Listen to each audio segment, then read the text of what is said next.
హైదరాబాద్ జంట నగరాల ప్రజలకు ముందుగా బోనాల శుభాకాంక్షలు తెలియజేసుకుంటూ ఈరోజు నుంచి రాష్ట్ర ప్రభుత్వం మా ఇన్ఛార్జ్ మినిస్టర్ గారు ముఖ్యమంత్రి గారు నన్ను ఇక్కడ భాగ్యలక్ష్మి టెంపుల్కి పూజా కార్యక్రమాలు బోనాలు స్టార్ట్ చేసే కార్యక్రమానికి అవకాశం కల్పించడం అని అదృష్టంగా భావిస్తూ ఎంతో ఈ పండుగ బోనాలు అంటేనే తెలంగాణలో దేశంలో ఎక్కడ లేని విధంగా పేద పెద్ద చిన్న లేకుండా కుల మతాలకు అతీతంగా గతంలో చెప్పేవారు నిజాం వాళ్ళు కూడా బోనాల పండుగలో పార్టిసిపేట్ చేసేది. ముఖ్యంగా ఈ బోనాల పండుగ 18వ శతాబ్దంలో అప్పుడు కరోనియా కొన్ని రోగాలు వచ్చినప్పుడు మలేరియా లాంటి వచ్చినప్పుడు ఈ ఆకులతోని బోనాలు ఎత్తుకుంటూ అందరూ బాగుండాలని చేసే కార్యక్రమం.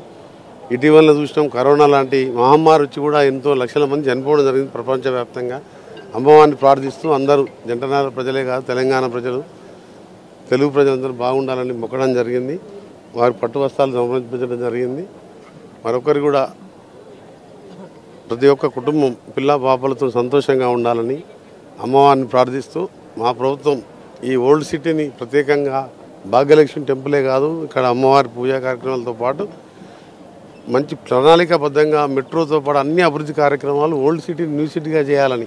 పాతపట్నం అంటే బోనాలు పండుగ ఫేమస్, అన్ని పండుగలకు రంజాన్ కానీ మత సామరస్యానికి మారుపేరుగా ఉండి రాబో కాలం తప్పకుండా ఈ ఓల్డ్ సిటీని న్యూ సిటీగా మారాలి.